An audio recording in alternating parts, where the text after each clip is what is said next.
So I'm out here from California because I met this developer online and we had the same objective with respect to gentrifying areas before other groups can come in and gentrify them. We have the same values as far as improving the economic position of our people.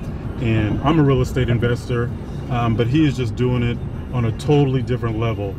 His name is Chris Senegal, so I'm about to meet him at a property that I purchased, and we're gonna go from there. And then while I'm here, I'm gonna look at a few other things that he's working on in the area, and we'll see how far we can take it. But so far, I've never seen the property. I purchased the property without looking at it, but the goal is to purchase that one and then to start buying up as much as I can in this neighborhood, 5th Ward, Houston, because the values I expect to increase exponentially.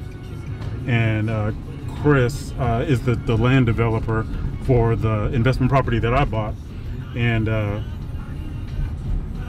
he is really onto something as far as developing this area. So just a real good dude, real good situation. So I'm excited about it. So I'm meeting him now, and if I don't get lost, we'll be all right.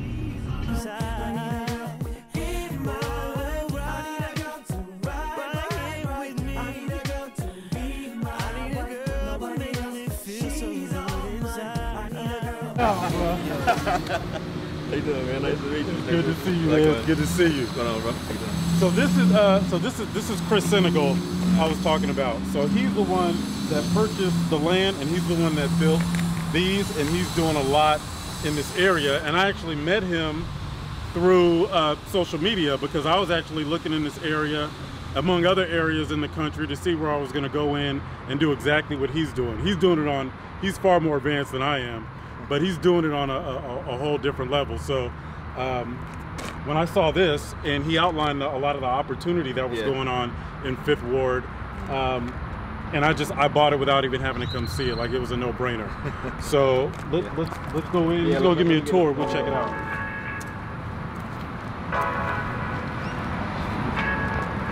This heat, bro. I forgot about this heat. Yeah, man. No joke.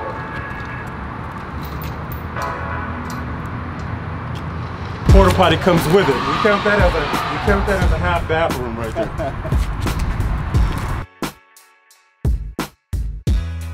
Yeah. You got a big 8-foot garage door too, so. It's a 2-car garage. Yeah, big 2-car garage. Right here it's gonna have the pocket door. This is a big pantry. I always run into it so that you can put the wine fridge right there. Okay. Yeah. And so cabinetry all along the back. Stove goes right there under the exhaust. Yeah. Is there a fence here, or do we fence it off ourselves after? No, there's no big fence. Okay. Yeah, they can put a fence right there. Okay. Yeah. We can go upstairs. So all your entertaining space down, all bedrooms upstairs. Okay. Wash and dry closet here. Okay, so the master here, bed on that wall, and then here.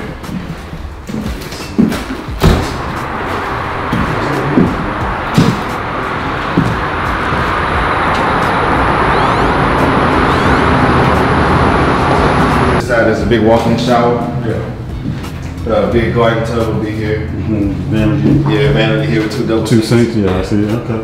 Big mirror. This is the toilet closet. Yeah. And then the bigger walk-in closet back here. Oh, yeah. Okay. That's all right. On each side, and then they share the bathroom in the middle.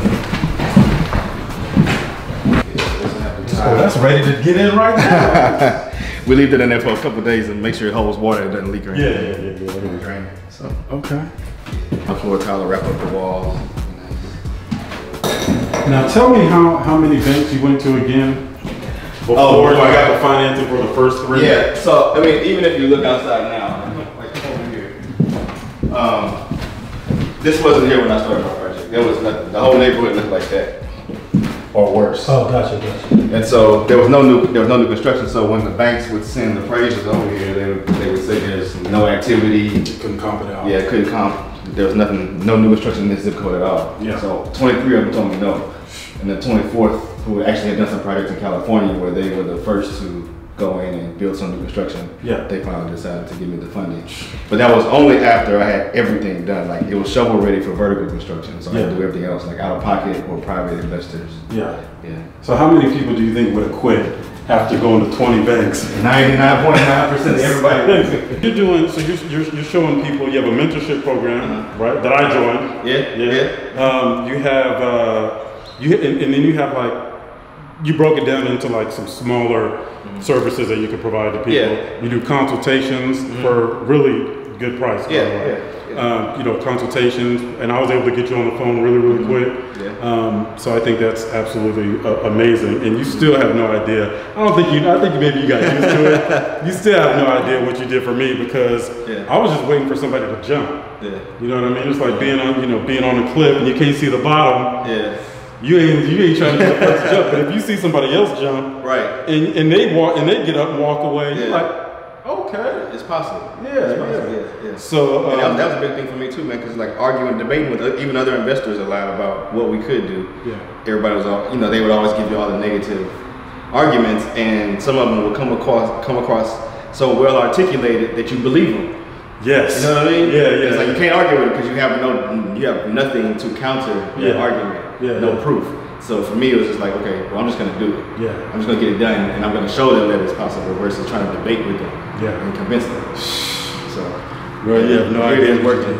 Now you've got some commercial stuff that you're working on too. I saw a commercial building you were looking at that you wanted to preserve the historical value. That's the By the Block project. Yeah. Okay. Yeah. So that's right.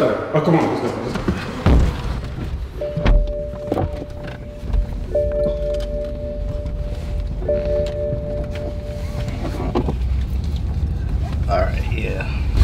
So 5th Ward, historically black neighborhood. These 10 blocks right around here, it's called Frenchtown. This is where the first black Creole from Louisiana came after slavery was abolished. Okay. And they set up shop right over there. So it's been called Frenchtown ever since. Okay. 5th Ward was one of the first black neighborhoods established after slavery in Houston.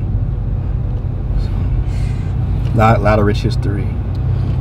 It's going to be nice to get it back to what it was. Right. I think there's a shift coming too, an economic shift among us. Oh yeah. Because there's a lot more focus being put on spending with each other. Right. I really hope it sticks after all what's going on right now settles down. Yeah. I mean, you look at the history of the civil rights movement. The only thing that was missing was the collective economics. We tried to convince other people to accept us and treat us as equals. And generation after generation, it's failed. So this is Lyons Avenue. Lyons Avenue was the main street of 5th Ward where all the businesses were. And so you see at the proximity to the freeway again, this is the By the Block project right here. So they're already renovating this house. This house was built in 1925. Oh wow, okay. And we're bringing it back to life. This building on the left was built in 1920. Okay. And so we're going to renovate it, put a rooftop deck on it, and turn it into a big restaurant. We're going to have a couple of guys that have really successful food trucks out here. Going to give them their first brick and mortar location. Man, you give me the blueprint. Wood walls from 1925, man. So we're going to keep a lot of that shiplap exposed. Getting rid of all the termite. Damaged wood. We redid all the piers, all the support beams. Just give it some new sturdiness, So put the termite shields on it. Okay. Do you think you'll be building any commercial space? I mean, outside of what you got going on? I'm gonna show you something in a second. But I will be. So this is the other half of this project. So we bought all these houses too. Okay. So 18 of them in total. So I came in and we cleaned up the roofs, replaced the vents on the roofs, did the landscaping, put the tent on the windows to make sure the tenants lower electricity bills in the summer. And we put this fence up because there's a lot of foot traffic going through here, like people riding their bikes through here that weren't part of the community. A lot of these are long-term tenants. Some of them been here 20 years. So there's opportunity to just reposition the neighborhood. That's another part of things that usually happen in gentrification. This landlord was ready to sell. They were just ready to retire. Kids didn't really want to take over the property. So, you know, if we don't buy it, somebody else is going to buy it, and the people that usually buy it don't care about the tenants. Right. Their goal is to renovate it and raise the rents immediately. Okay. You know, but for me, it's like I'm not raising anybody's rent. Everybody's rent is going to stay the same as long as they're here, because we can make money by increasing the commercial. Yeah. Renovating the commercial, increasing the revenue from there. And you also, I want to mention, you also priced that I bought those. Yeah. You priced those really well too. I did. I could have put them at a high price, but I wanted to make sure that we could afford them. Yeah. Because I mean, if we can create a model where everybody can afford it and buy it and ride the wave of value appreciation, then we all increase our net worth collectively. That's what guys doing design work. What's up, bro? That's a builder. Welcome to the neighborhood, man. We're trying to do better. Oh, well, I'm gonna be here. Any way I can help, man. Absolutely. Yeah, man. You're gonna see this a whole nother situation in about 2 weeks. Yeah. That's all right. That's all right. That's all right.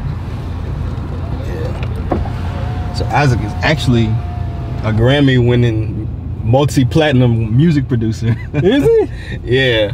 Oh, but man. He just does this kind of stuff on the side. Yeah. You know, just like, you know, creative people, we always try to find ways to reinvent ourselves. He does movies too. Wow, that is so funny, man. I used to rap back in the day. Oh yeah? Yeah, I had they offered me a deal, but it was a poor people's deal. I was making more in real estate at the time, but yeah, man, that's funny. Yeah. So I'm getting this property under contract too. Been negotiating with the sellers to get that. Yeah. The goal is to try to get this whole little curve right here. Yeah. Get all that. So that way I'll be controlling both. This is one of the main streets, and that's the other main street into 5th Ward from the 5th Freeway. So I'll be able to control both of the gateways, you know, to change the look and the feel when you're going into the community will help out a lot. Oh, yeah. This is amazing. Yeah. I was telling Micah earlier, like, y'all used to it out here, right? Like, you used to, that's just normal day of business for you, while pulling up and seeing all black folks. Oh yeah. You know, from every where I'm from, nah. Yeah. None of that. Yeah.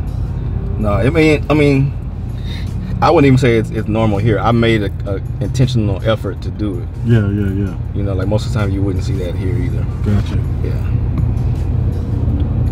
So it's something else new. I mean, all these green markers and this green bike path lane, they put that in over the last 8 months. None of this was here. That's a good sign, yeah. Yeah, it's a sign that the other people getting ready to come. Yeah. But you asked me about other commercial space, commercial deals. Yeah.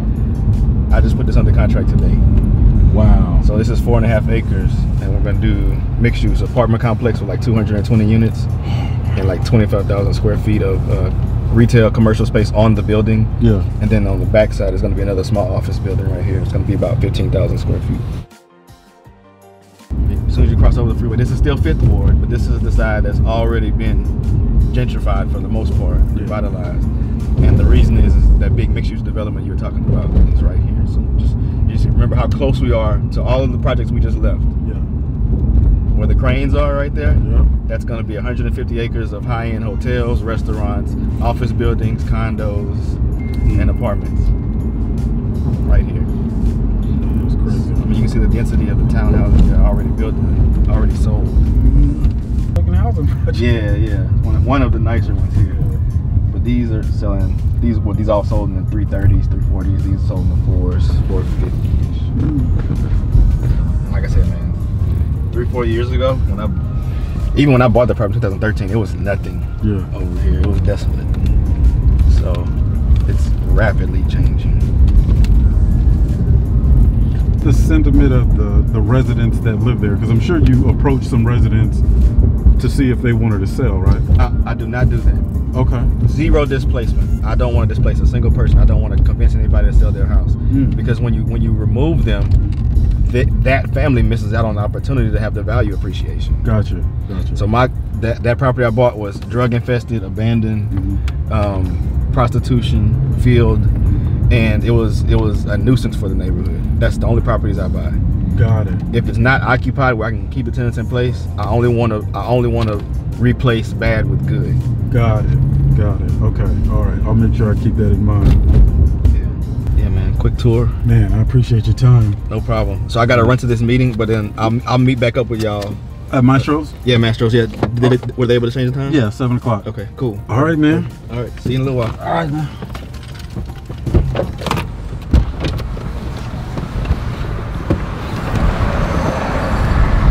I was really impressed with not just him, but with what he said about not displacing anybody. And I'm glad he mentioned that, because I'd have came in here knocking on doors and, you know, doing my marketing and trying to get, you know, buy up everything I can. And that really would have been a bad move, because that defeats the whole purpose, right? We're not trying to displace anybody, because I want to keep the same spirit here that he has with benefiting the community. So I'm glad he did say that. So vacant lots, trap houses and things like that, I'm going to adopt that business model and do the same thing that he's doing. But most likely what'll be more easier for me is once he finishes developing, I'll just buy them from him and then just keep them for long-term holds. And we'll see what happens. But man, it's a good opportunity. I'm excited about it.